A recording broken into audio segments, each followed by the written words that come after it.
कभी सोचा है कि कोई गेंद हवा में क्यों उड़ती है या एक रॉकेट स्पेस में कैसे पहुंच जाता है? आज हम उन्हीं 3 आसान लेकिन बहुत ही जबरदस्त नियमों को समझने वाले हैं जो हमारे चारों तरफ की हर चीज की मूवमेंट को कंट्रोल करते हैं।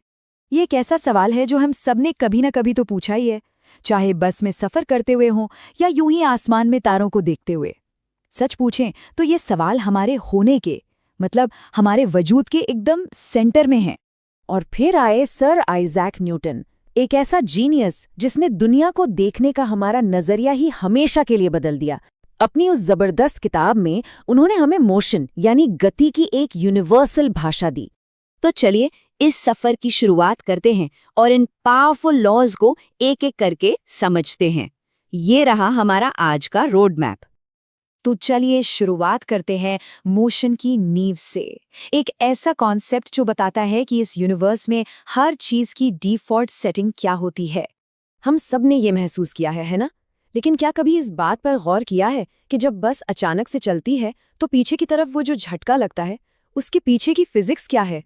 इसका जवाब एक ही कॉन्सेप्ट में है, इनर्शिया यानी जड़त्व। ये किसी भी चीज की वो आदत है कि वो अपनी मौजूदा हालत में कोई भी बदलाव नहीं चाहती। सीधी भाषा में कहें तो चीजों की अपनी जगह पर बने रहने की जिद है। और यही चीज न्यूटन के पहले नियम को एकदम परफेक्ट तरीके से समझाती है, जिसे लॉ ऑफ इनर्शिया भी कहते हैं।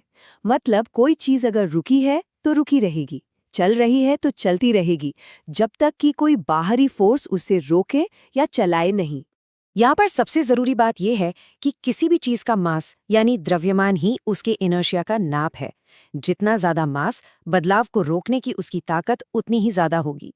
तो अगर इनर्शिया बदलाव का विरोध है तो फिर बदलाव होता कैसे है? यही बात हमें दूसरे नियम तक ले आती है, जो बदलाव के पीछे की असली ताकत से मिलवाता है, फोर्स यानी बल। ये स्लाइड एक बड़ा दिलचस्प रिश्ता दिखाती है।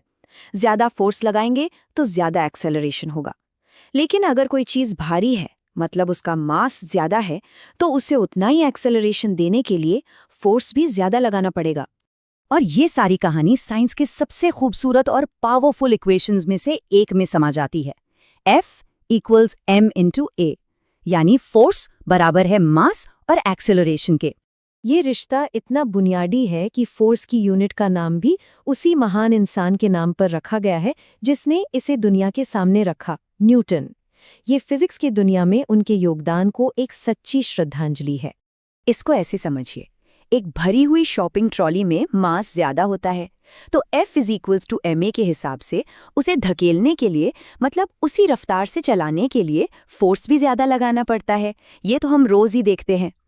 तो अब तक हमने इनर्शिया यानी बदलाव का विरोध और फोर्स यानी बदलाव की वजह को समझ लिया है, लेकिन फोर्सेस आपस में इंटरैक्ट कैसे करते हैं? यही बात हमें आखिरी और शायद सबसे हैरान करने वाले नियम तक ले जाती है। तीसरा नियम सुनने में बड़ा सीधा है, हर एक्शन का एक बराबर और उल्टा रिएक्शन होता है। ये एक तरह का कॉस्मिक डांस है जहां फोर्सेस हमेशा जोड़ों में आते हैं, एक दूसरे को धक्का देते और खींचते हैं। और ये जोड़ों का नियम हमें हर जगह देखने को मिलता है। एक रॉकेट गैस को नीचे फेंकता है, ये एक्शन है, और गैस रॉकेट को ऊपर धकेलती है, ये रिएक्शन है। जब कोई नाव से कूदता है तो वो नाव को पीछे धकेलता है, एक्शन, और नाव उसे आगे की ओर धकेलती है, रिएक्शन। चलिए अब इन तीनों बुनियादी सिद्धांतों को एक साथ रख कर देखते हैं और मोशन को कंट्रोल करने वाले नियमों को पूरी तरह से समझते हैं। ये टेबल इन तीनों नियमों को समझने के लिए एक बढ़िया टूल है। ये हर नियम के मेन आइडिया को एक जगह पर ले आता है, इनर्शिया से लेकर फोर्स एक्सेलरेशन के रिश्ते तक और फिर फोर्सेस के एक्शन रिएक्शन तक। किसी प्लैनेट के बड़े से ऑर्बिट से लेकर एक फेंकी गई गेंद के छोटे से रास्ते तक, ये 3 नियम चुपचाप हमारे यूनिवर्स के हर मूवमेंट को चला रहे हैं। और ये हमें एक आखिरी हैरान कर देने वाले सवाल पर छोड़ जाता है, ये कितनी कमाल की बात है कि इस